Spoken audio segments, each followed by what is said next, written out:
Hello everyone, and welcome back to another video. This one is going to be a little bit more of a showcase of what I've been doing in more of my active game time. So, as you can see, I've been at Barbarian Assault.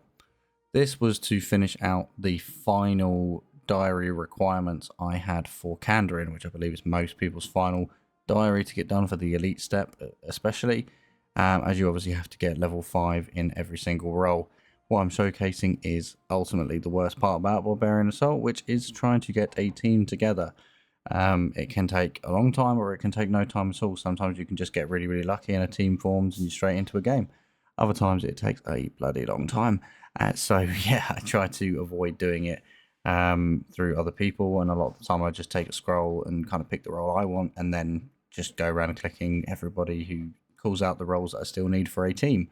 So the first role I ultimately got level 5 in was attacker, which I think is most people's because it is, I think, the easiest role to kind of get the hang of. You get your arrows because most of the time you're in void. I think that's most people's set up, and if they're doing it high level, they're using the Venator bow. I'm just using an MSBI, so I would go around. You then just kill the two fighter and the ranger. You kill those with the correct attack style. Or the correct arrows once you've made the call. The next one I decided to go for level 5 in because I thought it was a fairly easy role that I could manage to pick up quite quickly was healer, which essentially you use the right type of food that's poisoned to poison all of the healers, as well as obviously healing your teammates. And again, it's quite an easy role. If you're consistent and you're pretty quick on it, then obviously you're killing your healers fairly quickly. Sometimes people take 2 in a team if there are more novice people, and ultimately you might end up at the end helping out using the cannons and stuff like that to either finish off the rest of the healers with other people's help, or killing the runners normally in kind of more novice teams, as I think that was the role that most people struggled with, obviously dealing with the runners. Again, got that one fairly quickly and was happy with it, so kind of moved on. But a lot of the time, it's just making sure to manage other people's health. Obviously, you get the nice plug in, or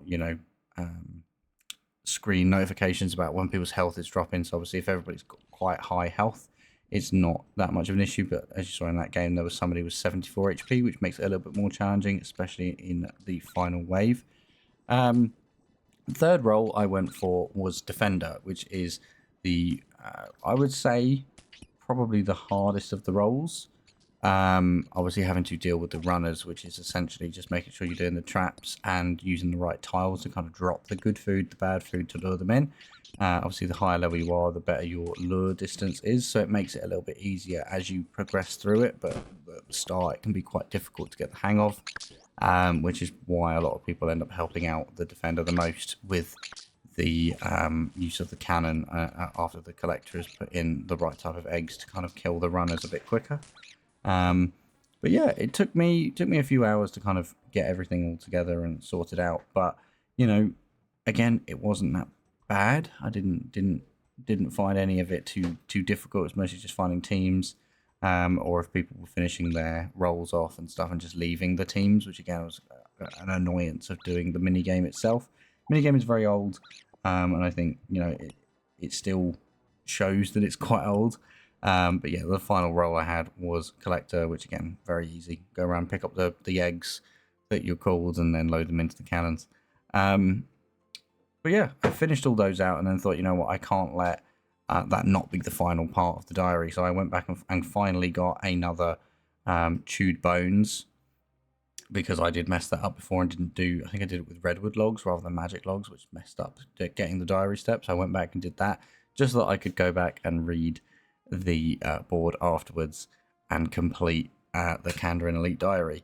Achievement diary. This has kind of left me with no diaries now. So until Jagex decides if they're going to add a Varlamore diary, which I think would be a great idea, especially after leagues and having everybody experience Varlamore a little bit more, it would be a really cool one to kind of get finished off and get some diaries for, and get people there again and exploring what they might push people to do with certain skilling requirements or anything like that that's there, as well as there's everything from kind of the early game to the end game. So pushing people to do that would be really cool.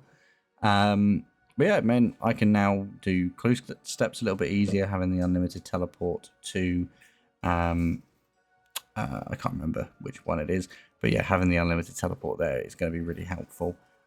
So yeah, and obviously that lamp again, really helpful. I'm just going to stick it in prayer because that's the skill that's going to hold me up the most, even with the hundreds of thousands of bone shards I do have ready to kind of turn in for quite. I think I've got about 4 mil prayer banked at the moment. But yeah, a lot of the AFK grinds I've done as well has helped with that prayer because I've been taking bone crushers or ash sanctifiers with me to kind of speed that up. But yeah, finishing that off has allowed me to go and get the achievement diary cape, which is something I didn't think would happen for a very long time because I didn't want to do barbarian assault, and it's going to allow me to do some methods I've kind of talked about before, doing nature runes, using the teleport and the little shortcut that they added in Shiloh Village. But that's it for this episode. Until next time.